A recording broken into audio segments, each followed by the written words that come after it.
he seems. You'll see him in your head on the TV screen. Hey buddy, I'm warning you to turn it off. He's a ghost, he's a god, he's a man, he's a guru. You're one microscopic cog in his catastrophic plan, designed and directed by his red right hand.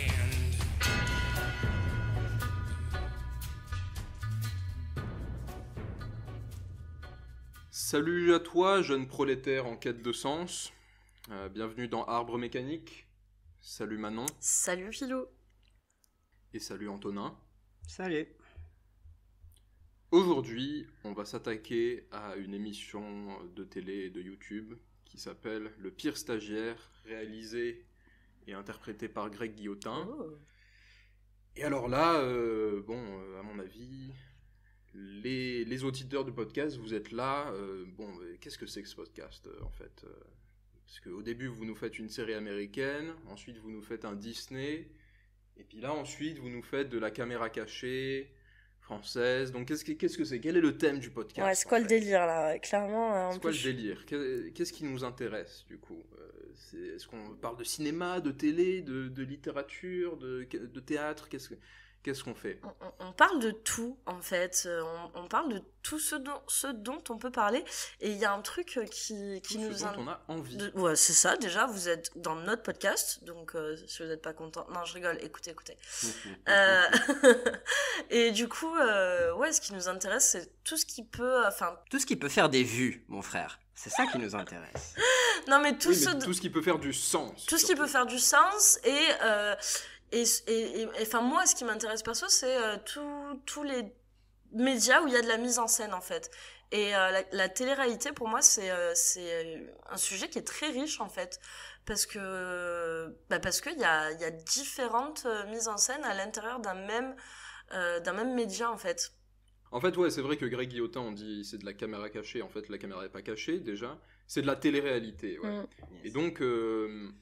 c'est vrai qu'on a parlé de Shakespeare, on a parlé des séries, machin, etc. En fait, ce qui nous intéresse, c'est tout ce qui, de près ou de loin, structure notre imaginaire, qu'il soit politique, qu'il soit social, tout ce qui nous fait du sens à nous en tant que société, quoi. Et ce serait con d'exclure de la télé-réalité de ça. Ce serait un peu naïf de penser qu'il n'y a pas de sens dans la télé-réalité, ouais, c'est ça. Dans Greg Guillotin. Et dans Greg Guillotin, mais dans la télé-réalité, ouais, en plus général, yes. Maintenant tu peux développer qu'est-ce qui t'intéresse en particulier dans la télé-réalité. Ouais, dans la télé-réalité, moi ce qui m'intéresse c'est que déjà t'as la conscience de l'acteur qui n'est pas un acteur qui est simplement une personne, mais qui devient un acteur parce qu'il a conscience de la caméra, et donc tu as la propre mise en scène que cette personne, sa mise en scène en fait face à la caméra. Et lui-même se met en scène et puis on le met en scène derrière. C'est ça, il y a des scénarios et donc le personnage subit le regard de la caméra, le scénario qui lui est imposé, parce qu'il faut pas croire, mais la télé-réalité n'a de réel que le nom, et viennent après tout ce qui est montage, et où là on crée encore une nouvelle mise en scène, une nouvelle histoire avec déjà cette histoire qui est super artificielle en fait. Ouais, et du coup, par tout ce dispositif autour, cette mise en scène, etc., on peut transformer les situations qu'on voit à la télé-réalité en n'importe quoi. On peut transformer une embrouille sur la culotte que j'ai volée. Ça peut devenir, du coup, une tragédie grecque, un affrontement mythologique. C'est ça. On fait prendre au truc des proportions incroyables. C'est ça. Pour moi, la télé-réalité, c'est la fiction de toutes les fictions, en fait. Ah, attention. Ouais. Ouais. Et du coup, Greg Guillotin, ce qui nous fascine, moi ce qui me fascine, c'est l'illusion, cette espèce de tension entre le vrai, le faux, le mise en scène et le réel, etc. Et sa popularité aussi, moi je trouve ça fascinant. Ouais. Ouais, le fait que ce soit très populaire, du coup... ça marche bien. Du coup, nécessairement, si c'est populaire, c'est signifiant. Et donc, ça nous intéresse. Exactement. Et alors, nous, du coup, quand on regarde Greg Guillotin, alors bon, voilà, nous sommes des individus qui avons nos biais, nos sensibilités particulières, etc. Nous ne sommes pas des individus universels, mais nous, on a ce point commun, tous les trois, que quand on regarde Greg Guillotin, ça nous fait pas rire, déjà. Ouais. Et puis, en plus, on a l'impression que c'est pas là que le rire, ou en tout cas le comique, parce que le rire et le comique, c'est pas exactement la même chose encore, c'est pas l'effet recherché, en fait. Que ça cherche à être autre chose que comique. Ça cherche et ça marche. Il y a quelque chose d'autre. Ça produit autre chose que l'humour, juste du comique, ouais. En fait, on le regarde pour autre chose que pour la comédie. Il semblerait, Au fond. ouais. Il semblerait. Il semble. Alors que, a priori, si on regarde de façon un peu lointaine, tous les ingrédients de la comédie sont réunis. On serait tout à fait légitime à penser que oui, c'est fait pour nous faire rigoler parce que c'est grotesque. dans les vieilles comédies, c'est grotesque. Voilà, dans les vieilles comédies, Molière, tous ces vieux trucs chiants là. A priori, ça ressemble beaucoup au Pire Stagiaire parce que on a des personnages qui sont plus vrais que nature, plus bigger than life en quelque sorte. Donc l'avare, le tartuffe, le bourgeois gentilhomme, Scapin, tout ça. Et puis on est là pour s'en moquer, pour les ridiculiser. Et en les ridiculisant, en fait, ça nous informe sur nous-mêmes, ça nous informe sur nos mœurs. Et Molière, par exemple, son ambition, c'était de corriger les mœurs des gens. C'était, je vais voir l'avare, je vois mon avarice potentielle, je vais voir le bourgeois gentilhomme, je vois ma vanité, et puis ça va potentiellement la corriger. Du coup. M'inciter à me comporter mieux, différemment. Donc toi, les personnages de Greg Guillotin, ils te font penser à des personnages de Molière, en gros. A priori, oui. Ouais. A priori, ce seraient des personnages de... En étant extrêmement charitable, ouais. Ok. Ouais, alors sans rentrer dans le débat, est-ce que c'est aussi bien que Molière, etc. Qui a dit que Molière c'était bien? Voilà, déjà qui a dit que Molière c'était bien? On n'a pas fait d'épisode sur Molière, donc tant que nous on n'a pas dit que Molière c'était bien, vous n'êtes pas tenu de ça le reste croire. À prouver, ouais. Ça reste à prouver. Yes. Voyons les personnages du Pire Stagiaire. Donc il y a 3 pires stagiaires potentiels qui l'envoient dans les différents épisodes. Ouais, il a 3 personnages. Donc on a tout d'abord Samuel.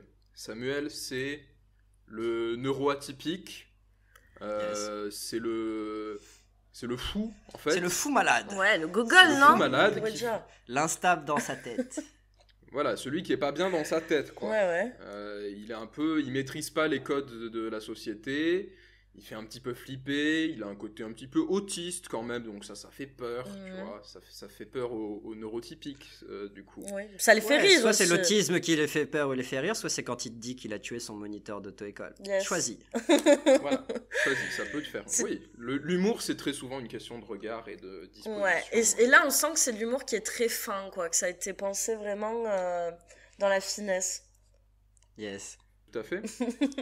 Donc on a lui qui potentiellement, si nous-mêmes on est un peu fou, si on est un peu autiste, c'est de la représentation, voilà. C'est de la représentation et si ça t'incite à peut-être te corriger, tu vois, être un petit peu moins... Sois un peu moins autiste, Pierre-Louis, quand tu vas chez le médecin. Un peu moins fou, tu vois. Donc quand même, ou alors si t'es autiste, va pas faire des stages en entreprise, quand même, c'est un peu... J'avoue, respecte-toi, respecte-moi. Reste chez toi, ok. C'est ça. Ok. Ensuite, on a Guillaume. Alors, Guillaume. MC Guillaume. MC Guillaume. Grand artiste. Bon, MC Guillaume, c'est le thug, le grand thug parisien, comme on le connaît tous. Rappeur. Voilà, comme on en a tous rencontré, des Guillaume, c'est... Voilà, il y en a à l'appel. Voilà, tu l'as toujours dans ton groupe d'amis, il arrive, il te sort ses petits raps, il te propose de faire des casses, voilà. Il a toujours un pote chelou, ultra criminel. Il a son pote Abdé, au mitard, yes. Voilà, donc et puis, surtout ce qui est intéressant chez Guillaume, c'est que c'est un abruti, en fait, avant d'être oui, plus que les autres. Plus que les autres personnages. Ouais. Lui, c'est un débile profond. Ouais, lui, il a eu aucune éducation. Tu t'imagines que... Lui, c'est... Mais est-ce que tu penses qu'il a voulu nous faire un mec des quartiers ou c'est plutôt un mec qui a pas grandi dans les quartiers mais qui veut être un mec de quartier? Non, ce serait Ali G et ce serait déjà trop recherché, tu vois. Ouais. Non, c'est juste Guillaume, quoi. Il est juste débile, il fait du rap. C'est MC Guillaume. Ok. Ouais, exactement. D'accord. Donc là, on a déjà aussi une caricature sociale assez convaincante. On pourrait se dire que, ouais, effectivement, ça se rapproche d'un personnage moliérien. Et puis on a Louis. Alors là, Louis, c'est autre chose pour le coup. Louis Vignac, du coup, c'est un bourgeois du 16e arrondissement qui est explicitement raciste, classique, qui est méprisant, qui parle comme au 18e siècle. Donc là, on a un personnage haut en couleur. Là, on a vraiment... Enfin, c'est impossible de douter que ça, c'est une caricature, d'accord ? C'est prendre les traits de ces bourgeois méprisants qu'on connaît et les tirer au maximum. Non ? Ah bah si, clairement, deux fois la taille du maximum, même. C'est ça, si tu... Deux fois la taille du maximum. Si tu rencontres un mec comme ça, genre, tu questionnes toute ta réalité, toute ton existence, quoi. Voilà, tu dis... Non, tu le prends en stage. Est-ce qu'ils existent encore, ces mecs-là, quoi ? Est-ce que... Ouais, c'est ça, t'appelles le bon jeu. Est-ce que c'est pas finalement aujourd'hui un peu une... Est-ce que finalement aujourd'hui ces bourgeois-là, c'est pas un genre d'espèce protégée ? C'est-à-dire qu'ils sont dans leur zoo, dans leur ghetto du 16e arrondissement. Et puis c'est un peu c'est le vieux bourgeois old fashion, quoi, celui qui est c'est celui devant sa cage, il y a marqué merci de ne pas nourrir le bourgeois, tu vois. Yes. Voilà. Ok. Parce que aujourd'hui le mode de bourgeoisie dominant, le type de bourgeois dominant, c'est clairement pas lui. Ah bah non. Le bourgeois dominant aujourd'hui, c'est Yann Barthès, c'est le bourgeois Combini. Ouais, c'est ça. C'est cool. C'est le bourgeois de la start-up. Oui, c'est ça. C'est celui qui vient dans les petits bars super huppés dans les quartiers les plus crasseux de Marseille, quoi. C'est celui qui vient gentrifier ton quartier. Voilà. Ouais, il est gay-friendly, il est féministe quand ça l'arrange, il est volontiers... il est progressif, bourgeois moderne. Mais lui, il n'est pas. Très progressiste, mais il change quand même de trottoir quand il y a un groupe d'Arabes. Il est pas fou, il est progressiste. Quand même. Yes. Ok, donc on a des petits personnages sympatoches. On en a 3, voilà. Qui sont... Je sais pas, j'imagine que pour Greg, ça réunit l'ensemble de ce que tu détestes dans la société, tu vois. Voilà, c'est ça, c'est-à-dire les pauvres, les riches et les fous. Les fous, et les cons, les fous, les cons. Yes. Voilà, les cons. Ok. Bon, bah donc, à la limite, là, on peut se dire, bon, bah c'est très bien. Du coup, la façon dont ça va fonctionner, c'est qu'on va avoir ces personnages hauts en couleur, très caricaturaux, etc., qui vont faire irruption dans le quotidien d'un brave commerçant. Yes. Et puis, par leur comportement ridicule et grotesque, ils vont se ridiculiser, ils vont mettre en valeur le commerçant, et du coup, ils vont valoriser la bonne éthique du travail, et ils vont nous permettre à nous d'être de bons employés, bien dociles, etc. Et puis ils vont nous faire passer un moment foncièrement humain, tu vois, parce qu'ils vont tisser des liens avec ce commerçant qui va prendre sur lui la mission de les remettre dans le droit chemin, tu vois. Exactement, oui, ça va souligner le côté empathique et le côté du patron un peu père, ou du patron, pas forcément du patron, du formateur paternel, quoi, qui Oui, eh bien, vérifions cette hypothèse-là. Vérifions cette hypothèse, ouais. Donc déjà, cette hypothèse impliquerait que la cible des moqueries, vraiment, ou la cible du ridicule, dans cet épisode, ce soit le personnage incarné par Greg. Ce soit donc Louis, ou Samuel, ou Guillaume. Qu'est-ce qu'on observe, du coup, quand un de ces personnages entre en scène ? Alors, le personnage arrive, et effectivement, il est grotesque. Donc, il existe en tant que personnage ridicule. Mais on se rend vite compte que même si on rit de lui, il se passe quelque chose d'étrange, c'est que la personne en face finit par se faire ridiculiser, en fait. Humilier, ouais. Humilier, carrément. Et donc, en fait, on se rend vite compte que le malaise créé par le personnage de Greg, en fait, est en train d'humilier la personne en face, et tu te rends vite compte qu'en fait, t'es en train de te foutre de la gueule du formateur, et tu te fous plus trop de la gueule de Greg, parce que c'est lui qui... est-ce que c'est vraiment que tu te fous de sa gueule, ou que c'est sur lui que l'épisode est concentré, en fait ? Ah, le personnage principal devient... Ouais, le sujet d'étude, si tu veux. Ouais. Le sujet sur lequel toute l'attention va se porter. Le cobaye. C'est le cobaye, voilà, c'est le piégé. C'est pas le personnage haut en couleur qu'on a installé. Ouais. Ouais, et donc il arrive, on dit à chaque fois comment est-ce qu'il est présenté, il arrive. Moi je tiens à dire, à chaque fois il arrive en retard. Ça commence toujours par le stagiaire est en retard. Et donc déjà, tu vois, tu le mets dans une situation où comme on disait, tu montres que Greg se comporte mal dans le travail. Et en fait, ça sert juste à conditionner le cobaye, tu vois, pour qu'il soit prêt à accepter de plus en plus de choses. Il arrive en retard, mais il y a toute l'équipe de production, il y a la caméra, il y a le nom de France 3, tu vois, il y a autorité. Mais ce qu'on peut dire aussi, c'est que quand le personnage arrive, il grille toutes ses cartes dans les 5 premières minutes. C'est-à-dire que dans les 5 premières minutes, on a déjà compris exactement qui c'était, de quelle caricature on parlait, quels sont ses vices, quels sont... Tout ce qu'il va faire dans l'épisode après, on n'est pas surpris, quoi. On a déjà... Il n'y a pas de... C'est pas un cas où il essaierait de mettre en confiance en se présentant comme quelqu'un d'à peu près normal, d'à peu près... quelqu'un qu'on attendrait, quoi, comme un stagiaire. C'est que tout de suite... Il met dans une situation où il y a un malaise, où il se passe quelque chose qui est pas...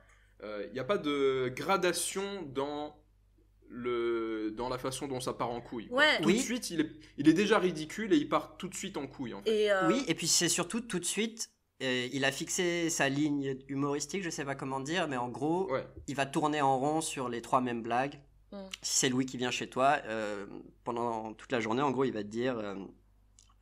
Pour JNR par exemple, t'es noir, t'es pauvre, je suis blanc, je suis riche, tu vois. Et ça, il va trouver 1000 itérations de le formuler pendant tous les. C'est ça, et je te nique ton travail. Chaque personnage a une blague, c'est-à-dire soit je suis fou, soit je suis riche et méprisant, soit je suis un teubé. Je suis un criminel. Je suis un criminel teubé, ouais. Et puis, il y a 20 000 itérations dans l'épisode de toutes ces blagues, quoi. De cette même blague. Et du coup, si on se dit, est-ce que les personnages de Greg sont là pour corriger les mœurs, cette idée de corriger les mœurs, il faut déjà que le spectateur puisse s'identifier un petit peu avec le personnage. Et là, t'arrives et t'as un personnage qui est absolument pas crédible, qui a aucune humanité. À aucun moment, il manifeste aucune empathie, aucune communication avec le piégé. Et donc là, déjà, c'est mort. C'est pas en regardant... Pas à aucun moment. Qu'il soit pas crédible, c'est pas exactement ça le problème. Parce que les personnages de Molière sont pas crédibles. Ou les personnages de Louis de Funès sont pas crédibles. C'est des caricatures. Oui. Mais ils ont aucune profondeur. Au-delà du vernis extérieur qu'on vient de définir, quoi, pour les 3 personnages. Ils sont ultra plats, quoi. Ils fonctionnent tous sur... Voilà, ils sont très plats. Ils fonctionnent sur un rouage comique. Une ligne comique, comme a dit Antoine. Donc il n'y a pas de développement, il n'y a pas de... Non. C'est pas le y a pas le rapport qui se tisse entre lui et le piégé peut pas être complexe et peut pas être un peu ambivalent. Il peut pas y avoir de paradoxe un petit peu. Et il peut pas être dynamique aussi. C'est-à-dire que la nature de leur relation peut pas changer. Il y a des moments où Greg sent bien que le gars est en train de craquer et donc là on va avoir un espèce d'aparté avec le mec et on va essayer effectivement de le rassurer. Voilà, c'est les moments où Greg se barre du coup. Les moments où il sent que le mec va craquer, Greg se barre parce qu'il sent que son dispositif est en danger. Et il laisse son équipe faire le travail de rassurer le cobaye. Donc déjà lui, c'est ça. Donc lui garde tout le temps le même statut. C'est pas à lui de rassurer l'autre, c'est aux autres de le faire. Donc lui reste. C'est ça. Pendant le stage, c'est pas comme si le personnage de Greg allait apprendre quelque chose et changer son comportement, un genre de trajectoire narrative. Il y a aucune trajectoire. Non. C'est pas du tout. C'est pas le but. C'est pas lui qui va corriger son comportement. C'est pas à travers lui qu'il va corriger le tien non plus. C'est plutôt à travers le piégé. Du coup, on observe que effectivement, c'est pas le ressort comique qui est vraiment... c'est pas ça qui te retient, quoi. Tu commences à regarder peut-être pour ça, mais c'est pas... c'est pas le moteur. C'est pas le moteur, C'est pas le truc qui dirige ton attention, quoi. Et qui retient ton attention. Et c'est pas non plus cette histoire de corriger les mœurs, du coup, Non, pas du tout, quoi. Ou pas aussi directement qu'on pourrait le penser, quoi. Et pas les mœurs de ces personnages-là. Il veut pas te faire corriger le mœurs d'être un riche ou d'être un criminel ou de je sais pas quoi. Mais ça on y reviendra plus tard. Donc qu'est-ce qui te divertit alors quand tu regardes? Donc voilà, c'est ça la question, c'est ça qu'on se pose, c'est en fait il y a autre chose que le comique. On regarde pour une autre raison que ça. Et là il va falloir faire une introspection sur toi-même et ça fait mal un peu. Mais après, nous, on n'est pas là pour juger, on est là pour observer les choses. Tu vois. Nous, on est là pour te mettre mal à l'aise, te mettre face à la réalité, te mettre mal à l'aise. Ouais, mais après, chacun a son kink, tu vois. Ouais. Mais donc, voilà, du coup, lançons-nous dans l'analyse plus précise des mécanismes de cette émission. Pourquoi est-ce qu'on regarde Greg Guillotin? Et pourquoi est-ce que même quand je rigole pas, je regarde quand même. Qu'est-ce qui se passe? Qu'est-ce qui se passe en petit cerveau tordu, ouais. Exactement. Ouais, qu'est-ce qu'on peut dire sur le format, du coup? Comment c'est le dispositif, disons? Comment ça commence direct ouais. Déjà, il faut dire un truc, c'est que, en fait, sur la chaîne YouTube du Pire Stagiaire, il y a les épisodes et il y a aussi les making-of, qui en fait, les making-of font partie du truc. Ça fait partie de la série. Tu regardes les making-of, puis tu regardes, voilà, d'essayer de voir comment tout ça a été construit. Ouais. C'est présenté de façon aussi importante que l'épisode en lui-même. Ok, donc le making-of, donc ça, et qu'est-ce que ça t'apporte de voir le making-of alors du coup? Eh ben, ça t'apporte de voir que pour mettre en confiance le mec qu'on va piéger et pour le mettre en confiance d'une façon que tu puisses lui accoler un stagiaire qui est horrible et qui va rester avec lui pendant plusieurs heures. Genre, une journée. Ça dure 6 heures. Ça dure une journée de travail, généralement. Ouais, enfin un peu moins d'une journée, donc on va dire 5 ou 6 heures. Il y en a eu où c'était du matin au soir Ouais, c'est une journée de travail, ça dépend de ta journée. Ouais, c'est ça. Voilà. Ok. Et donc, pour mettre en confiance le petit commerçant, le patron, le machin... Le piégé. Ça demande des moyens, ça demande une organisation incroyable. Oui, ça demande beaucoup de préparation en amont et puis après en aval sur le moment. Et donc ça, le making-of, il sert à nous montrer ça, à nous dire quelque part, même si tu trouves pas ça drôle, tu dois quand même reconnaître que c'est masse de taf. Tu dois quand même admirer le dispositif. Ouais, c'est masse de travail. C'est très sophistiqué. C'est respectable, c'est sophistiqué. Ça, c'est ce qu'ils veulent que tu voies. Mais, enfin, quand tu vois les moyens qu'ils mettent, ça fait un peu flipper quand même. Tu te dis, ok, s'ils ont besoin de mettre autant de moyens pour que le gars, le piégé, reste là sagement, c'est qu'ils lui font du sale quand même. Ouais, c'est qu'ils vont lui faire du sale, exactement. Voilà. Ou c'est qu'ils vont faire un truc qui est vraiment pas pareil. Genre, qu'est-ce qui a changé entre François Damiens, qui lui mettait juste une ou deux caméras planquées, et puis qui juste se collait à un bureau et faisait des trucs bizarres, et puis ça lui donnait des épisodes de caméra cachée à l'infini, tu vois. Ouais. Il y a 26 saisons de 2000 épisodes chacune. Enfin, et là, qu'est-ce qui demande que... Enfin, ce truc qui était si simple de la caméra cachée, pourquoi ça demande d'un seul coup un dispositif aussi démesuré, quoi. Ouais, mais c'est que déjà, alors, on qualifie ça de caméra cachée, mais il y a quand même un problème dans cette idée-là, c'est que c'est une caméra cachée, mais la caméra n'est pas cachée. Voilà, la caméra n'est pas cachée. En fait, le pire stagiaire, je sais pas si on peut reprendre un petit peu le concept, c'est donc on a dit un travailleur qui va prendre sous son aile un stagiaire. Et donc, on lui fait croire que c'est pour une émission sur France 3 sur les stagiaires, en fait. Une émission sérieuse, ouais.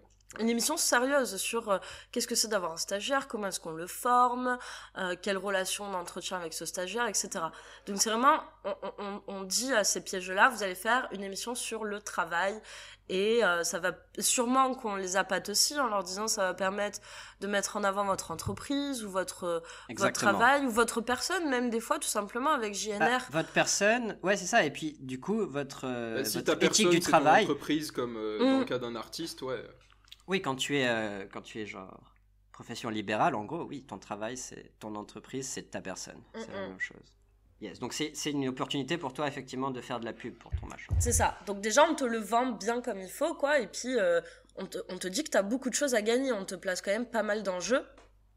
Et ce n'est pas une caméra cachée parce que il y a la caméra qui est présente tout le temps, il y a même plusieurs caméras, je pense, et il y a toute une équipe autour qui communique sans arrêt avec le piégé. Et ça change absolument toute la dynamique de la caméra cachée comme on la connaît. Ouais, parce que du coup, la caméra, en fait, c'est un effet d'autorité. Plutôt que d'être un effet... Enfin, d'occuper une place discrète qui, du coup, ferait que tu te désinhibes ou que tu n'as pas forcément le regard sur la caméra qui modifie ton comportement, donc tu es dans un comportement plus naturaliste. Ouais. Là, la caméra fait autorité, c'est-à-dire que tu dois bien te contrôler, te comporter devant elle. Tu as un impératif dans ce sens-là. Ah, la caméra, tu es vu. Tu es vu, c'est ça, et tu sais que tu es vu. Donc déjà, tu es vu, et donc si tu es vu, tu es jugé. Exactement. Et donc, tu as cette pression. Parce que, a priori, tu n'es pas un être purement télévisuel comme les. Comme Greg Guillotin. Comme Greg Guillotin, lui, voilà, qui est un être purement télévisuel. Leur capacité, leur pouvoir magique, un peu d'ailleurs comme Walter White dans Breaking Bad, si vous avez écouté l'épisode 1. Leur pouvoir magique à eux, c'est le pouvoir de ne pas être vu, ou d'agir comme s'ils n'étaient pas. En ne se voyant pas, en s'oubliant, ouais.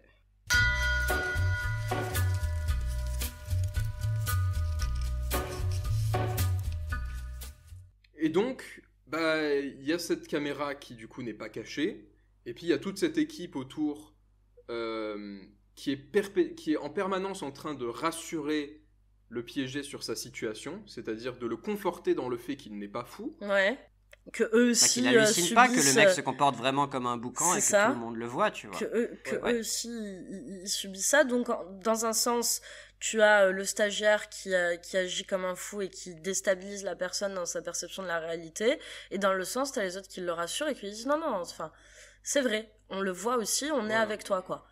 Oui, et du coup, en faisant ça, on gagne sa confiance. C'est ça. Et il reste. Et en gagnant sa confiance, on peut faire des trucs un peu plus épicés encore. Ouais. Et on peut faire des trucs qui durent plus longtemps, du coup. On peut faire des trucs sur une journée entière. Parce que sinon, la vidéo durait 20 minutes, quoi. La prise de vue durait 20 minutes. Du coup, l'épisode en durerait 3, quoi. Et ouais, il y a une scène dans l'épisode sur l'installateur d'alarme qui est intéressant sur ça. C'est la scène du repas au milieu. Où en fait, donc c'est l'installateur d'alarme, le piégé, et Greg Guillotin, donc qui là est dans le personnage de Guillaume, MC Guillaume, table, qui ont leur petit plateau repas. Et Guillaume, il dit de la merde en permanence, il dit son truc, voilà, il fait son rap, j'ai chié sur l'indienne, machin. Donc il est bizarre et il fait son truc de mec bizarre, ouais. Mais il est pas bizarre, il est vulgaire, sans gêne. Non, il est bizarre. Ouais, donc ça veut dire bizarre, c'est qu'il maîtrise pas les codes, quoi. C'est pas qu'il maîtrise pas les codes, c'est lui, il en a rien à foutre, c'est l'autre, c'est Samuel qui maîtrise pas les codes. Lui, il en a rien à foutre des codes, et juste, il dit exprès des trucs extrêmement... Choquants, ouais. Voilà. Yes. Et donc, ce qu'on observe, c'est que là où un autre dispositif de caméra cachée, si par exemple, ils avaient gagné la confiance de façon un peu plus... d'une autre manière qu'avec cette façon très très impressionnante de gagner sa confiance par...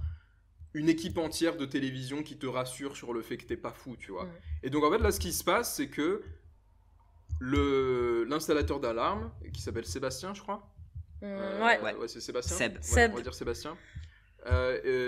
Il est en permanence en train de chercher le regard de l'équipe télé, tu vois, la complicité pour dire ah ben oui, quand même, vous avez vu à quel point il est ridicule quand même. Contrairement à un autre dispositif de caméra cachée où on pourrait là voir se tisser un rapport un petit peu ambigu, un rapport de gêne qui va dans des endroits un petit peu dangereux, où on a une espèce d'ambivalence, où le mec commence à flipper de voir le mec en face de lui. Là, pas du tout. Là, il a juste à fuir la bizarrerie. Ouais, c'est ça, il est à va l'aise chercher le regard des autres et il leur dit ouais, il est quand même vachement fou. Donc, c'est pas... Perso, moi, je trouve ça pas très intéressant, et ça prouve que c'est pas pour la gêne, c'est pas vraiment pour le malaise, c'est pas pour emmener ta capacité empathique à un endroit qui serait potentiellement dangereux ou subversif que tu regardes ça. Oui, et c'est pas non plus pour capturer un instant véritable entre deux personnes, tu vois. Ouais. Non, rien n'est véritable puisque tout est faux. Ils savent tous les deux qu'ils sont observés. Tout est encadré. Ils ont tous les deux une image qu'ils maîtrisent et qu'ils veulent transmettre à la caméra, quoi. Et de laquelle ils sont en contrôle. C'est ça d'ailleurs qui crée le malaise, c'est le conflit entre le piégé veut maintenir son image, veut rester quand même quelqu'un de respectable, et l'autre veut continuer à l'humilier le plus possible. Et il n'y a aucune communication, c'est vraiment un... Non, et quand il y a de la communication, même à un degré très superficiel, c'est pour maintenir le piégé à sa place. C'est parce qu'il risque de foutre le piège en l'air. Exactement. Ouais. Et comme on a dit, c'est les moments où Greg s'en va et qu'il délègue à son équipe le boulot de... Comment on dit dans le féminisme le fait que ce sont les femmes qui s'occupent du travail émotionnel des hommes? Comment on dit? La prise en charge... C'est la charge mentale. C'est la charge mentale. Ouais, voilà, c'est ça. Okay. C'est les équipes qui prennent en charge le malaise du piégé. Oui, mais pour moi, le malaise, il vient aussi de l'ironie dramatique, le fait que tu saches que Greg est un personnage, que tout le monde sait que Greg est un personnage, sauf le piégé, ça te met... Ça te fait de la peine. Je sais pas comment dire. Bah, ça te fait de la... C'est les deux, en fait. Soit ça te fait de la peine, parce que effectivement, tu vis ça un peu comme un genre de... Le gars se fait martyriser, quoi, le piégé. Soit ça te donne un sentiment de pouvoir sur le mec, c'est-à-dire que t'as plus d'informations que lui, et donc tu jouis du fait qu'il sache pas ce qui se passe. Donc toi, tu détiens un peu la vérité, et toi, toi, t'arrives plus à distinguer le vrai du faux, et encore pas tellement, alors que lui, il est complètement... Ouais, mais toi, t'es à un niveau de lecture supérieur quand même. Ouais. Et ça te donne du pouvoir, ça te donne... ça te rassure sur le fait que ce que tu regardes est drôle. En fait. Yes. J'ai l'impression. Et donc, qu'est-ce que ça crée, toute cette mise en scène, tous ces artifices et tout ce contrôle de... déjà, en fait, ça permet d'assurer que Greg Guillotin, qui du coup, en fait, est le mastermind de tout ce truc, reste tout le temps en contrôle. Alors que, justement, normalement, il devrait se mettre à un endroit où il fait voir sa fragilité. C'est-à-dire qu'il se met dans le rôle du stagiaire qui, normalement, du coup, c'est lui qui reçoit les ordres, c'est lui qui reçoit les consignes. Et donc, il devrait montrer qu'il est vulnérable à ce moment-là. Il devrait se montrer devant la caméra comme vulnérable. Mais il n'est jamais vulnérable, Greg Guillotin, dans ses émissions. C'est toujours lui qui est en contrôle. Même d'ailleurs, à des moments, c'est sa voix off qui vient pour nous expliquer ce qui se passe. Très souvent même. Pour que ce soit toujours lui qui reste en contrôle du récit, du déroulement des événements. Parce que, en fait, ce qu'on n'a pas dit, c'est que toute la journée de travail est hyper méga scriptée à l'avance. C'est-à-dire qu'il y a même des lignes de dialogue qui sont écrites et qui répètent et qui apprennent. Il y a un peu d'improvisation nécessairement, mais tout suit un script. Et d'ailleurs, quand ça suit pas le script, pour un peu souligner l'importance ultime de ce script-là, quand ça suit pas le script, il te fait la voix off pour te dire... Il te le dit, ouais. Il te le dit, voilà, là, ça a Alors là, en fait, c'était pas ce qu'on avait prévu dans le script, mais ça a échappé à notre contrôle, et du coup, on l'a rattrapé en faisant ça. C'est ça. Yes. Et c'est là que tu te dis, le mec, c'est clairement pas un François Damien, quoi. Il a aucune capacité à l'improvisation. Et tout son mécanisme repose sur le guidage ultra serré de ces épisodes, quoi. Sur le conditionnement de son cobaye. Je pense pas que c'est qu'il a aucune capacité à l'improvisation. C'est pas le but, quoi. C'est qu'il a aucune volonté. C'est clairement pas le but. C'est pas le but. Moi, ce que je trouve très beau dans le théâtre d'improvisation, c'est le fait que personne ne soit l'auteur de la scène et qu'on se soumette tous ensemble à une logique qui se révèle à nous au fur et à mesure que la scène avance. C'est-à-dire que on est obligé de se soumettre à l'inattendu, en fait. Ouais, mais ça implique une communication, une empathie avec ton groupe, en fait. Parce ça implique, un lien unique que tu vas créer avec tous les partenaires. Il faut regarder l'autre, quoi. Ça implique un genre d'équité dans le pouvoir et le contrôle de la scène aussi. Il n'y en a pas un qui a plus de domination que l'autre sur ce qui se passe, ce qui n'est pas le cas avec Greg. Pas du tout.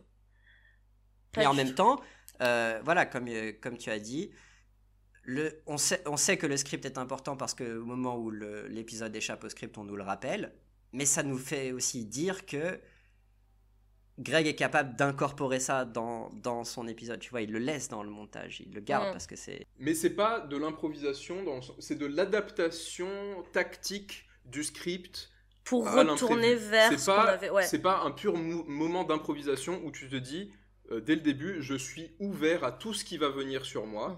Et je suis prêt à réagir, et la façon dont je vais réagir va peut-être moi-même me surprendre, et va peut-être créer un truc dont j'étais pas conscient d'être capable, ou un lien dont j'avais pas conscience de l'existence. Juste que j'avais pas prévu, Ouais, un truc que j'avais pas prévu. Mais justement, parce qu'on parle de l'épisode de JNR, voilà, j'allais en parler, le mec échappe au script.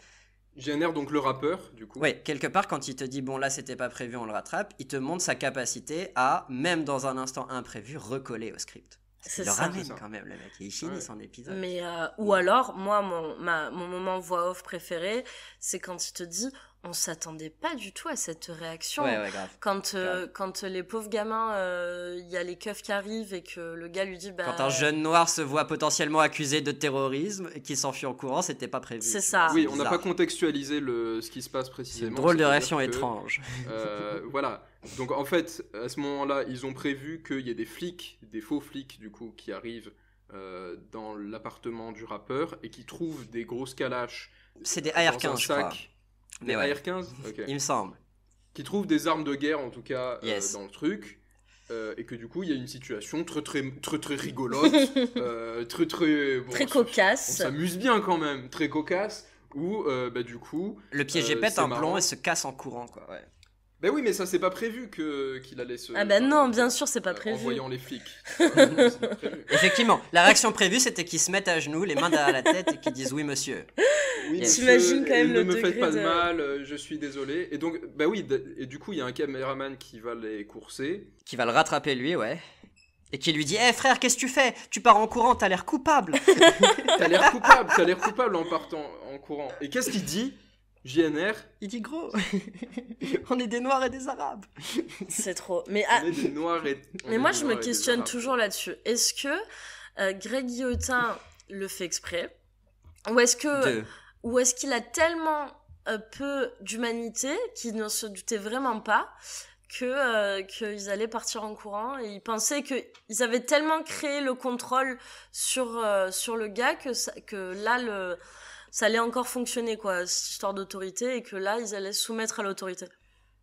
Je pense pas qu'il faille faire une analyse psychologique de Greg Guillotin en disant qu'il a aussi peu d'humanité, peu d'empathie. Non, c'est juste que il a un dispositif qui est fait comme ça. Oui, voilà, ouais. Donc il n'y a pas de raison que ça déraille, tu vois.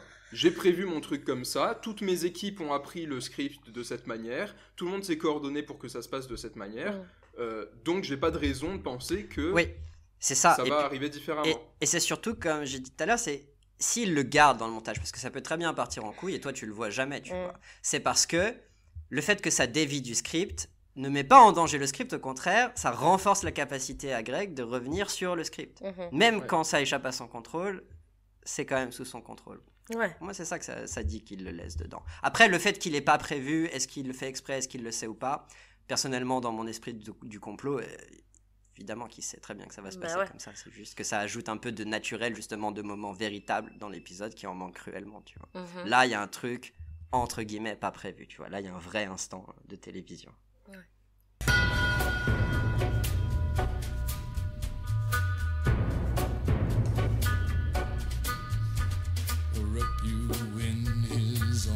Tell you that you've been a good boy. He'll rekindle all the dreams that took you a lifetime to destroy. He'll reach deep into the hole.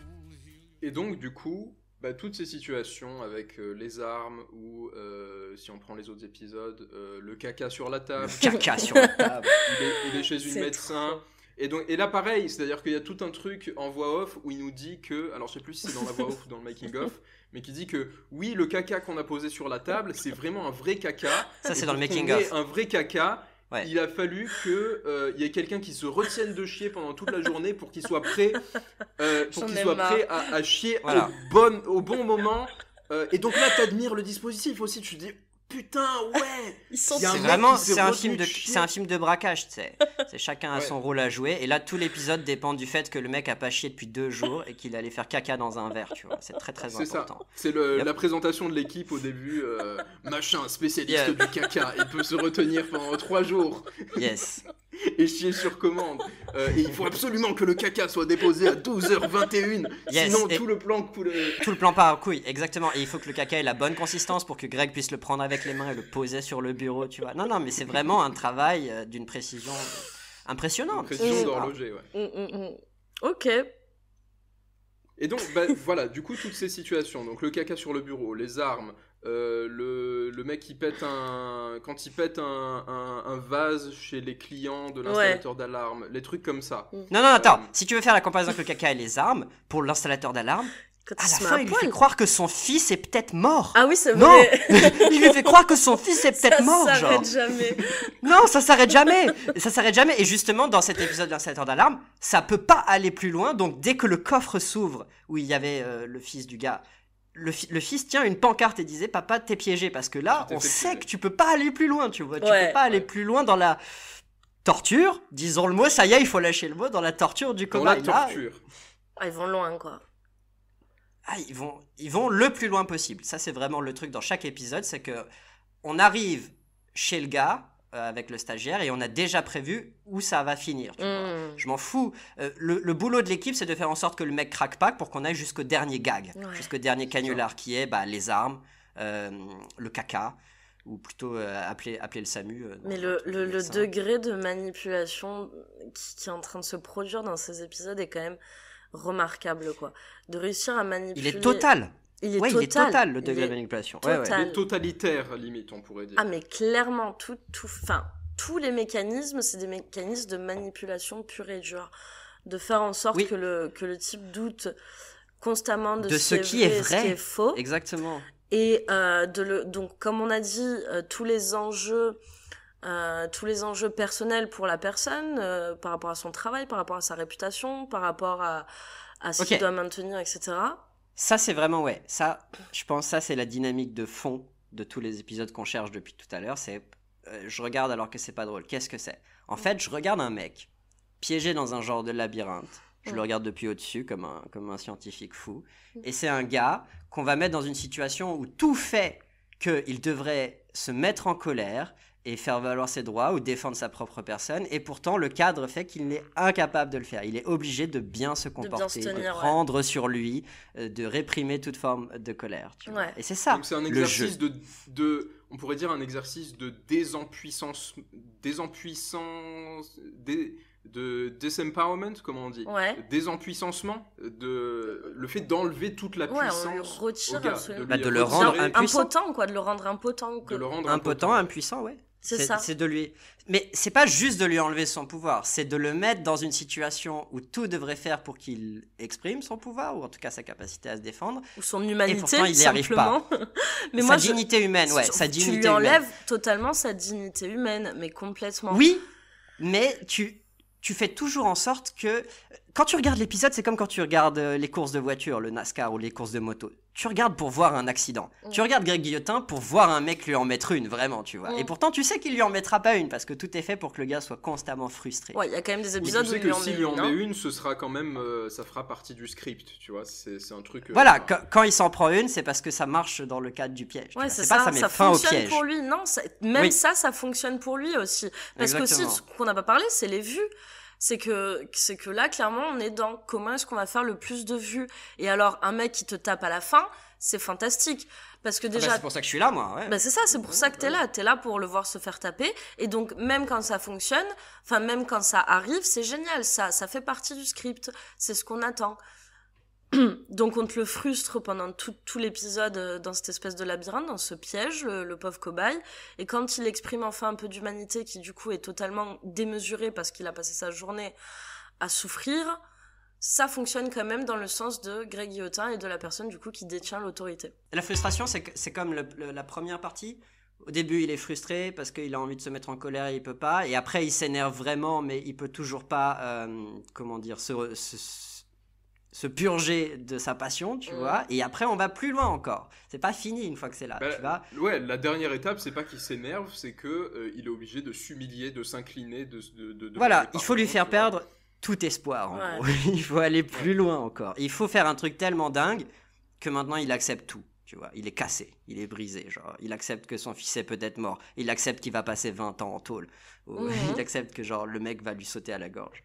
Et donc, si tu fais si tu fais référence à ce qu'on a dit dans le premier épisode sur Walter White et Jesse, une fois qu'il a été brisé, il est acquis à ta cause, du coup. Tu l'as exactement, tu fais ce que tu veux avec. Il y a un épisode où, je crois que c'est l'installateur d'alarme, où ils font revenir un des anciens piégés des épisodes précédents, oui, c'est vrai.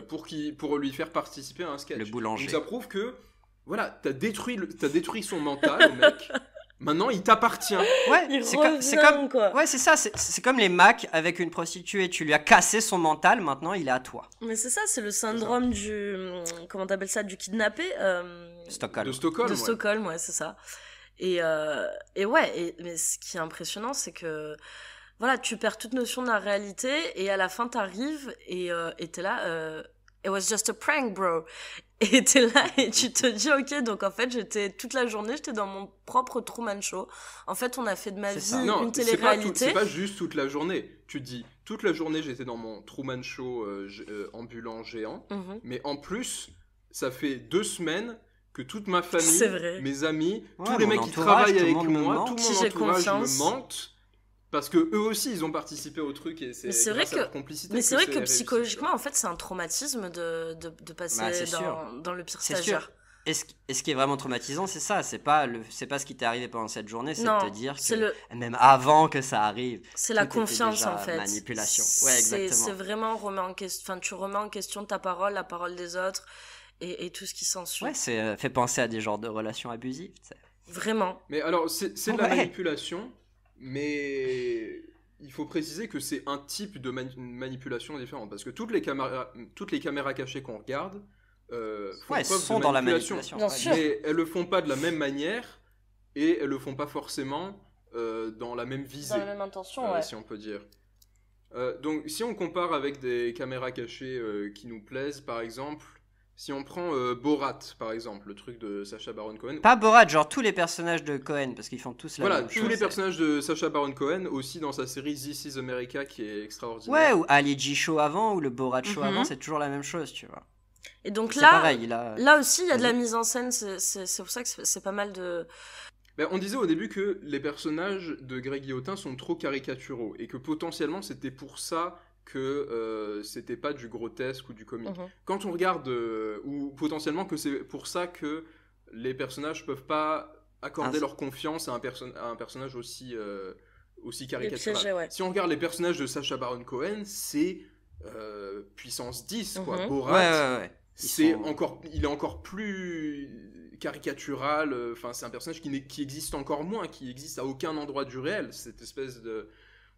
ce mec qui vient d'un pays totalitaire, qui représente un peu tous les fantasmes des Américains sur l'Orient, c'est-à-dire qu'ils sont à la fois communistes et nazis, on ne sait pas trop, ils sont à la fois islamistes. Mais là déjà, tu vois, tu me parles de politique, donc tu te dis que la visée, visée de la prank de Sacha Baron Cohen est totalement différente. On n'entre pas dans un truc où il y a simplement une relation de pouvoir, on entre dans quelque chose...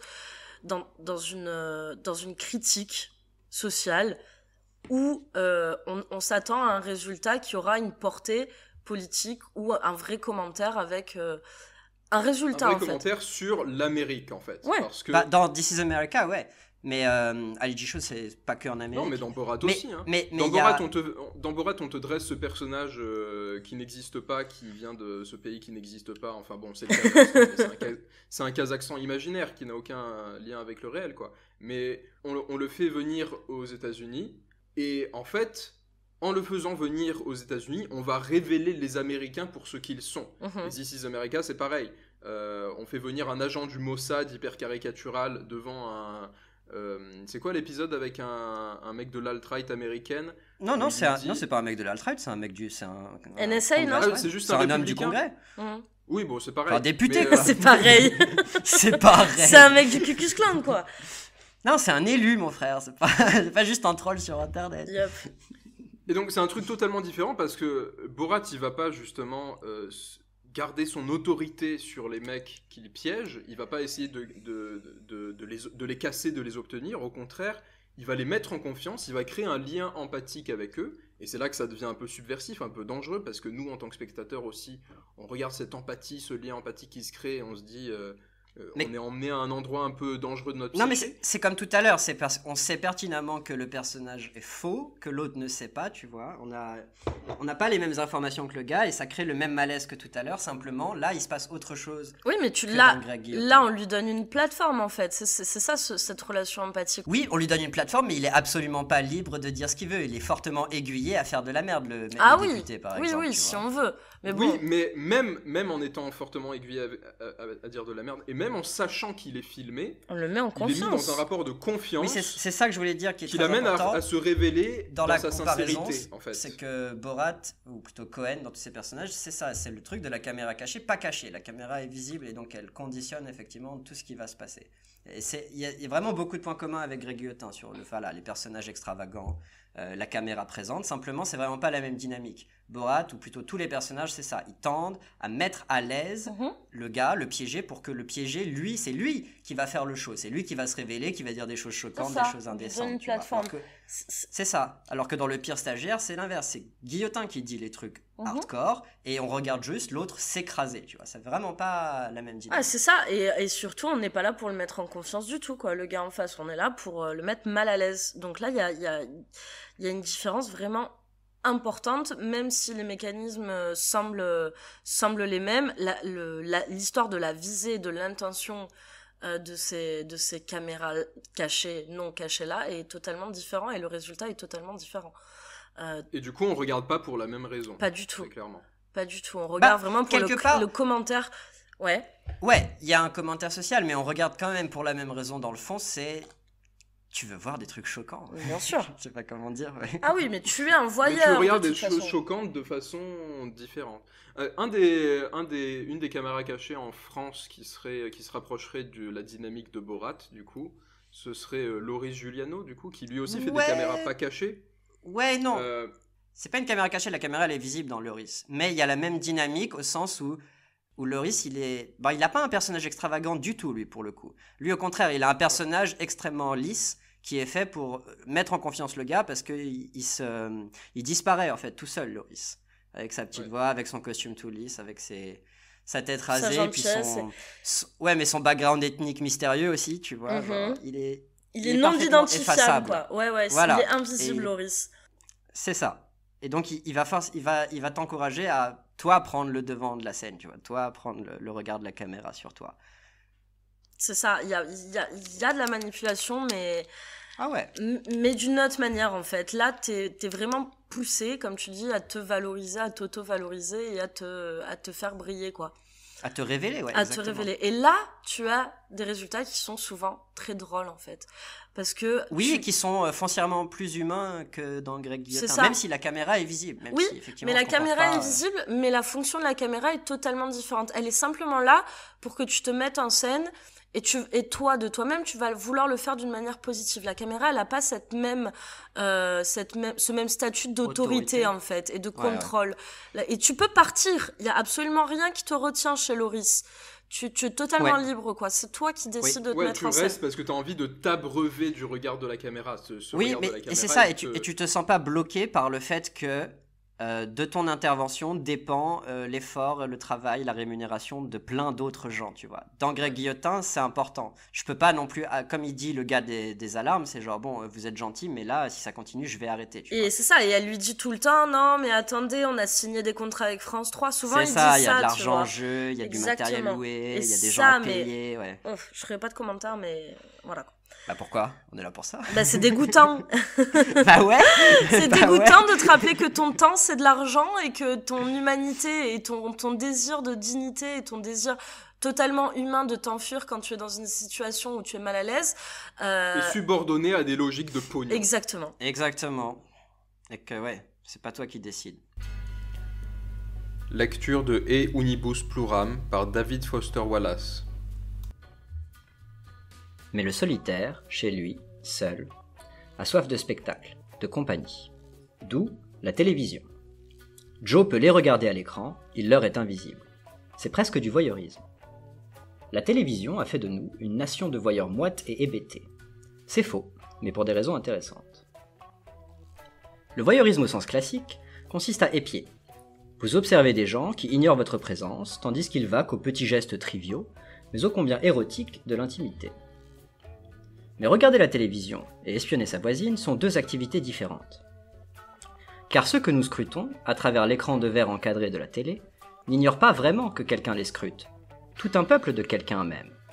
Même les gens qui apparaissent à la télé savent que c'est à cette immense foule de quelqu'un scrutateur qu'ils doivent y être à l'écran, où ils exécutent d'amples gestes, tout sauf triviaux. La télévision n'autorise pas l'espionnage stricto sensu, car elle est performance, spectacle, ce qui par définition suppose des spectateurs. Là, nous ne sommes pas du tout des voyeurs. Nous ne sommes que des spectateurs. Nous sommes le public, des myriades de myriades de myriades, bien que le plus souvent, nous regardions chacun de notre côté. Et unibus pluram. Seuls, nous sommes ensemble. Et après, on peut parler de la vraie caméra cachée, parce que là, les trois, donc Loris, Guillotin et Cohen, c'est de la caméra cachée non cachée. Cohen, ça dépend. This is America, c'est de la caméra non cachée, mais Borat, je crois que c'est de la caméra cachée pour le coup. Non. Enfin, ça dépend, parce que là, tu fais référence au film où parfois les caméras sont cachées, mais Borat, il a vraiment un show où il fait des entretiens comme This is America, tu vois. Ok. Et la caméra n'est jamais cachée. Il oscille entre les deux. Et donc, il utilise les deux formats. Oui, mais souvent, c'est fictif, en fait. Il est en train de faire une émission fictive. Mais donc, la vraie caméra cachée, le format qu'on apprécie, qu'on connaît et qu'on apprécie en France, et donc, du coup, en France, il est belge, je crois, François Damien. Ouais, donc François Damien. Donc, François Damien, du coup, on peut parler de François Damien un petit peu. Ici, les dynamiques sont totalement inversées, en fait. François Damien, c'est lui le travailleur, déjà. Souvent. C'est lui souvent qui est dans une position de pouvoir. C'est-à-dire, par exemple, il est derrière le comptoir.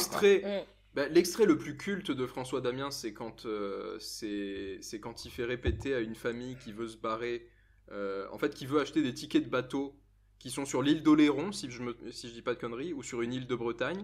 Je sais plus, ils veulent prendre le ferry, quoi, en gros. Ils veulent prendre le ferry. Et il leur fait répéter 25 fois présent. Et donc il y en a un qui jojote en plus, donc il fait présent. Et donc c'est culte. Ouais, puis ça va plus loin encore, c'est parce que ça commence par il veut pas ouvrir le store, genre il veut pas qu'on puisse le voir, il est derrière le guichet, mais il dit non, j'ouvre pas le store, et vous allez me dire que vous êtes présent pour être sûr que vous êtes présent, et vous allez le dire 5 fois, tu vois. Genre il appuie sur les boutons comme Greg Guillotin. C'est ça. Et les mecs s'exécutent. Tu vois, c'est ça qui est. Le père il veut pas, mais ouais, il finit par le faire. Ils sont tous saoulés, mais ils le font parce qu'ils ont besoin d'acheter des tickets de bateau pour se barrer de l'île où ils sont. Tu vois, c'est ça le truc quand même. Et aller loin de François Damien, quoi. Mais oui, le truc qui est inversé, c'est que Greg Guillotin, voilà, il se cache derrière le statut du stagiaire, du mec jeune. Hein, forcément, le stagiaire, tu l'imagines forcément comme un mec jeune. Ouais, tu vas avoir plus de patience, quoi. Ouais. Ouais, mais surtout, voilà, comme un mec pas responsable et dont c'est ta mission de le rendre responsable. Et toi, tu dois devenir le père, quoi, le pater, en fait. Et c'est là que tout... C'est ça. Ouais, tu dois le discipliner. Le père, la mère. Mais François Damien, c'est pas du tout ça. Ouais. Voilà, François Damien, il est derrière le guichet et juste, il te manque de respect, quoi. très, très, très clairement. Genre, l'épisode avec le tatoueur, par exemple. Yes. Je pense des trucs qui vont loin. Et donc, du coup, dans les François Damien, c'était clairement en train d'empâtir avec le mec qui a pas de pouvoir, tu vois. Et t'es pour lui. Sauf si t'es un peu un malade mental, mais encore une fois, on peut pas empêcher les gens d'avoir leur propre kink. Mais quand tu regardes un truc de François Damiens, tu te mets plutôt dans les bottes du pauvre mec qui voulait juste prendre son train et à qui on pète les couilles et qui souvent, du coup, fait des trucs un peu créatifs, répondre d'une façon qui te fait rire, tu vois, parce que il y a de l'humanité, il y a un lien particulier qui est créé avec. Non, mais et c'est surtout que s'il y a de l'humanité et un lien qui se crée, c'est parce que je vois pas qu'il y a une caméra. Très important. Je vois pas qu'il y a une caméra. Et surtout, c'est que je réagis à l'imprévu. C'est ce qu'on disait par rapport à l'improvisation. François Damiens lui-même aussi est totalement ouvert, quand il fait ses caméras cachées, à ce que des choses imprévues se passent. C'est son mode de fonctionnement, tu vois. Donc il va réagir d'une façon qui est vraie. Là, il y a empathie, là, il y a communication, là, il y a deux humains face à face et il va falloir rebondir sur ce que l'autre dit, etc. Ouais, et puis il n'y a pas du tout la même... mesure de contrôle, ouais. Il n'y a pas de pression, en fait. Il n'y a pas la pression pour l'un ou pour l'autre. Non, mais il n'y a pas tout le dispositif qui fait que... En fait, j'ai déjà une histoire écrite. Et maintenant, il faut que la réalité me la mette en scène, tu vois. Il faut que la réalité participe avec moi, ouais, c'est ça. Ouais, le truc de Guillotin, c'est littéralement de plier la réalité à la fiction, tu vois. À partir d'un scénario vrai, entre guillemets, je vais écrire ma propre histoire. Un scénario réel. Et moi, j'ai une petite requête... Est-ce que, Antonin, tu pourrais nous parler un petit peu des poucaves, des caddies ? Tu as une recommandation à nous faire. Ah ouais, de ouf. Ouais, si vous aimez bien ce genre de truc où juste un mec odieux appuie sur les boutons de tout le monde, y a un gars qui s'appelle Kartnarks sur YouTube, un Américain. Et lui, son truc, c'est qu'il traîne dans les parkings des supermarchés et il engueule les mecs qui remettent pas leur caddie, tu vois. Ouais, il leur rentre dans l'art. Il a une caméra, il a un mégaphone et il a des bâtons lumineux comme les mecs des aéroports. Et quand il te chope et que t'as pas mis ton caddie là où il faut, genre, il déboule sur toi, genre comme un flic des caddies, tu vois. Et juste, il appuie sur tes boutons. Et c'est parfaitement savoureux parce que déjà, il y a le truc que tu regardes et tu sais pas si Kartnark c'est le méchant, s'il sait qu'il est le méchant, tu vois. Tu sais juste qu'il a trouvé un cadre dans lequel c'est parfaitement justifié de se comporter comme un connard. Yes. Et il le fait pour ton plus grand plaisir. Yes, il est justifié par les règles sociales, par les codes sociaux de se comporter comme une pauvre merde. Exactement. Et donc il fait tout le temps le truc que j'adore détester, il est parfaitement courtois, il n'utilise jamais de langage vulgaire. Et pourtant, il te retourne le cerveau, genre. Il est révoltant. Voilà. Il est révoltant. Bah, du coup, tout ça nous amène au fait que finalement, tu regardes une caméra cachée pour regarder de la souffrance des gens, quand même, de base. Mais je voudrais étendre le truc en disant que n'importe quelle œuvre de fiction, de base, tu la regardes, même je sais pas, même la plus pure, quoi, même un film... Enfin non, surtout les films catholiques. J'allais dire même les films catholiques. Surtout les films catholiques. Surtout les films catholiques, bien sûr. Tu les regardes quand même pour regarder de la souffrance des gens. Et donc c'est pour ça que nous on a des affects particuliers, on a des dispositions particulières. Donc tout au long de l'épisode on a dit des trucs sur Greg Guillotin qui sont probablement interprétables comme désobligeantes. On a l'impression qu'on critique Greg Guillotin. Ouais, tu pourrais comprendre qu'on dit juste ouais Guillotin c'est un enculé. C'est pas entièrement faux, mais c'est pas que ça. Pour des raisons légales. En tout cas, on n'est pas dans une dynamique prescriptive où on dirait, ok, donc on a la mauvaise caméra cachée qui est Greg Guillotin, et on a la bonne caméra cachée qui est plus Borat et machin, et Greg Guillotin, s'il veut se mettre à faire de la meilleure caméra cachée, il faut qu'il change. Non, on ne dit pas ça. Et on ne dit pas non plus, les spectateurs, il faut qu'ils aillent regarder autre chose. Oh, non. Ça existe, ça nous informe du coup sur le réel, ça nous informe sur nos représentations sociales, politiques, ça nous informe sur nos kinks, sur ce qu'on a envie de regarder aussi. Ça nous informe sur notre propre perversion, du coup. Yes. Le fait qu'on a envie de regarder quelqu'un se faire torturer. Et voilà. Et nous, on cherche pas à faire davantage que ça. Non, mais on peut... Voilà, je pense qu'on est tous... Enfin, moi, je pense que je suis extrêmement voyeuriste. J'adore regarder ce que je devrais pas voir. Et... mais après, la question... Qu'est-ce que tu penses de ça, alors ? L'idée de David Foster Wallace, que justement la télé ça tue le voyeurisme, parce que le voyeur normalement il est dans une situation telle qu'il voit sans être vu, mais il peut être vu, tu vois. La télé elle t'empêche d'être vu, c'est pas du voyeurisme, tu regardes quelqu'un qui lui ne peut pas te voir, ça te gâche un peu l'excitation. Ça tue le voyeurisme, il dit, c'est plus du voyeurisme. Ouais, du coup c'est autre chose. Et alors Wallace il dit en gros que le frisson du voyeur, il se présente comme un voyeur lui-même, c'est que tu peux être vu, qu'il y a un risque en fait, tu vois. Et ça fait partie de l'excitation du truc. Alors qu'avec la télé, c'est pas possible, c'est juste pas possible. Ouais, moi, c'est à sens unique. Ouais, mais t'as un risque. Et pour moi, le risque, c'est de commencer à rigoler et de commencer à aimer ça, d'acheter la merch, tu vois ce que je veux dire, de te prendre un peu au jeu. Pour moi, c'est ça le risque du voyeur. Là, finalement, si tu tombes oui, mais c'est dedans... un risque pour ta conscience morale, c'est pas un risque pour ta personne et pour ton intégrité physique. Ouais, non. C'est ça. Non. C'est pas un kink, c'est pas comme le voyeur. Non, c'est pas du voyeurisme. C'est du voyeurisme, mais triste, quoi, en fait. Ça t'enlève toute l'excitation du truc. C'est ça. C'est un peu bidon. Mais du coup, tu te demandes, ok, c'est quoi mon kink ? J'ai envie de voir un gars souffrir. Est-ce que j'ai envie de voir un gars souffrir pour compatir, pour en tirer des choses ? Ou est-ce que j'ai envie de voir un... Pour me mettre à sa place. Ou est-ce que c'est purement sa souffrance qui me fait kiffer, ouais. Voilà. Est-ce que c'est juste pour jouir de sa souffrance ? La souffrance, c'est ce qui existe à la fin, effectivement, mais quand on disait tout à l'heure, tu regardes une histoire, en général, pour regarder la souffrance, ouais, mais plus précisément, tu regardes une histoire pour regarder du conflit, comme on disait avec le méchant et Breaking Bad, tu vois. Ce qui fait avancer une histoire, c'est les situations conflictuelles. Et forcément, du conflit va ressortir la souffrance, tu vois, tout le temps. Quand tu regardes Le Pire Stagiaire, c'est tu veux voir du conflit, tu vois. Tu veux voir le mec s'énerver et pas pouvoir s'énerver, tu vois. La souffrance, c'est un sous-produit, quoi. C'est une conséquence que tu consommes et que tu kiffes, mais tu veux voir du conflit, en fait. Mais c'est très décevant. Ah ouais ? C'est non. Profondément humain. Non, Guillotin, c'est décevant par rapport à cette envie-là, quoi, je veux dire. Quand toi, t'as envie de regarder du conflit, Guillotin, c'est décevant. Ça te laisse encore plus frustré que... C'est ça, c'est décevant si, dans la souffrance, tu veux trouver un genre de point commun entre celui qui souffre et toi, tu vois. Ouais. Greg Guillotin, c'est plutôt l'inverse. Tu veux trouver un point commun entre celui qui torture et toi. C'est ça, ouais. Genre, toi, tu fais partie des bourreaux quand tu regardes Greg Guillotin. Et quand t'achètes la merch avec écrit... Non, mais là, t'es perdu vive les quand plus t'achètes 10. la merch. Ouais. Là, t'es vraiment un bourreau, quoi. Et après, bon, comme on dit, nous, c'est la seule chose qu'on veut transmettre à travers ce podcast, c'est être conscient des mécanismes qui structurent notre imaginaire. Donc, voilà, jeune prolétaire en quête de sens. Sois conscient des mécanismes qui structurent tes passions. C'est ça la chose qu'on veut te dire. Alors, il y a un dernier truc intéressant dont on voulait parler, c'est que l'épisode sur le rappeur n'a pas été diffusé à la télévision, il a seulement été diffusé sur YouTube. Ouais. Et puis, l'explication qu'a donnée la chaîne, c'est que c'était un petit peu après la mort de George Floyd, et donc, ils avaient peur, je cite leurs mots, que ce soit mal interprété, que l'épisode soit mal interprété. Du coup, je posais la question. Donc, dans cet épisode où, à la fin, on voit un mec fuir devant la police... On peut récapituler vite fait l'épisode, parce qu'on l'a pas fait, mais... J'adore cet épisode. Contextualiser, voilà. Allez. L'entrepreneur, le travailleur de cette vidéo, c'est un jeune rappeur des banlieues, je me souviens bien.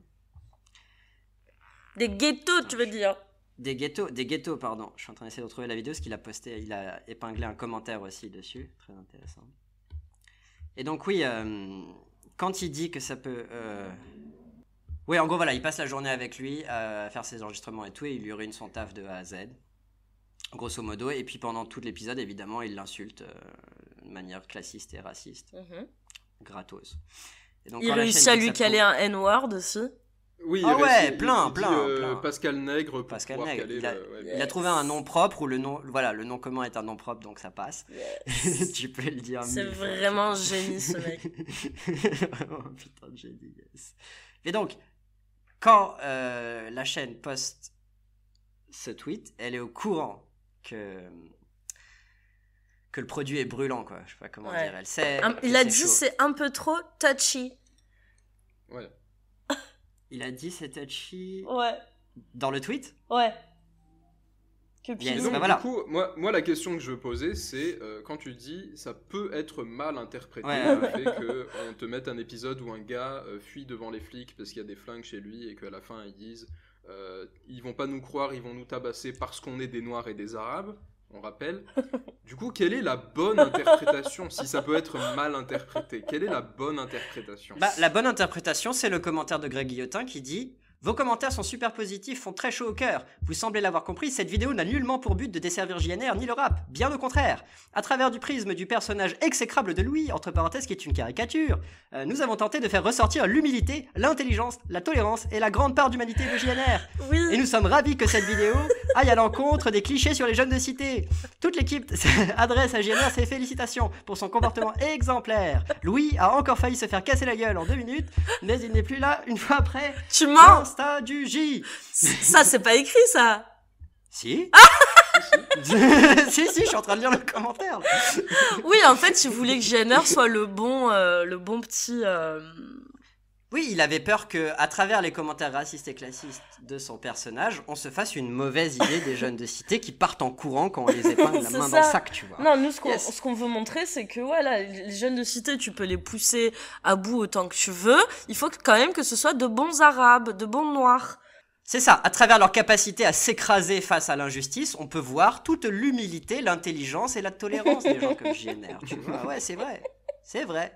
Et ne pas comprendre ça, c'est mal interpréter la vidéo. Non, mais du coup, en fait, je pense que du coup, la réponse à la question, c'est que quand il dit ça pouvait être mal interprété, en fait, ce qu'il voulait dire, c'est l'épisode aurait pu être interprété tout court. Yes. C'était ça notre peur, ouais. Oui. Peut-être que là, effectivement, le sens qui se dégage de l'épisode échappe à mon contrôle, contrairement à toutes les autres fois. Alors, je ne serais pas d'accord pour dire que les autres fois, ça échappe pas à son contrôle, mais ouais, là, il le sent. Là, en gros, il sent que c'est fragilisé. Ou surtout que le sens est trop visible par rapport aux autres épisodes, où les autres épisodes, le sens est un peu... Enfin, tu le perçois de façon un peu plus inconsciente. Là, ça te laisse beaucoup trop d'opportunités d'analyser le sens, et c'est ça qui l'inquiète, en fait. Oui, non, mais moi, ce que je trouve intéressant, c'est que dans le commentaire épinglé, il rajoute quand même, entre parenthèses, le personnage exécrable de Louis, qui est une caricature. Il a besoin de repréciser. Parce que ce qui est chaud, c'est pas qu'on ait des Noirs et des Arabes, ça c'est chaud évidemment, mais c'est tout ce que dit Louis, tu vois, qui pourrait être interprété au premier degré, tu vois, qui pourrait être, effectivement, ces jeunes de cité, ces pauvres, ces mecs qui pensent qu'à l'argent, je sais pas quoi. C'est ça. Donc que le gars doive le repréciser, ça prouve que même lui, il s'est un peu perdu entre eux. Est-ce que c'est une caricature ou il sent que ça échappe? Il sent que là, il y a un peu trop de vrai dans cette caricature entre guillemets.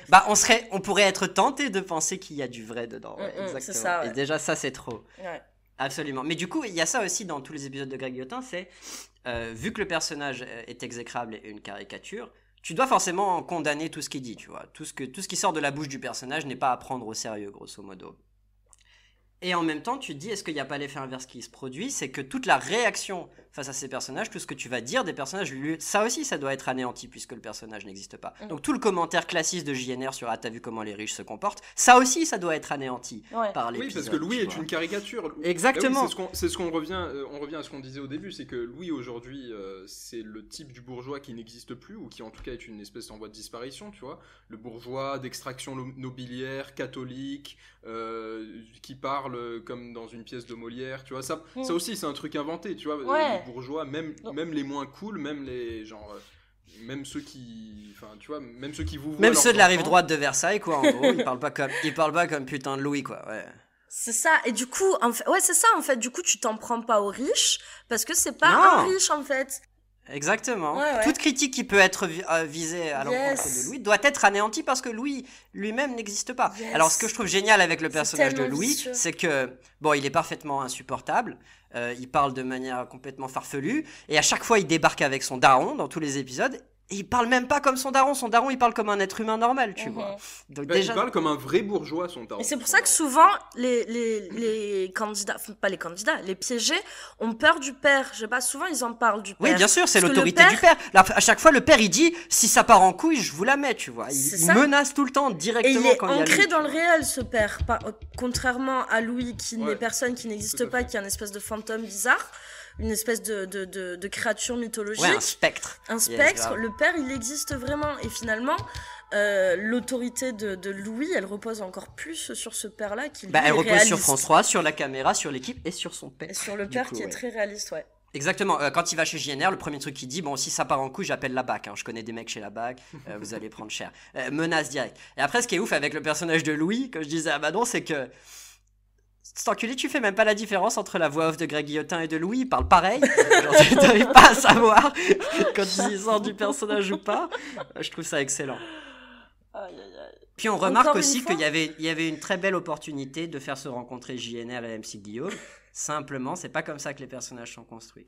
Il faut qu'on te donne à voir ce que tu détestes, tu vois. Exactement. Et donc, le jeune pauvre, on va lui emmener le gros bourge.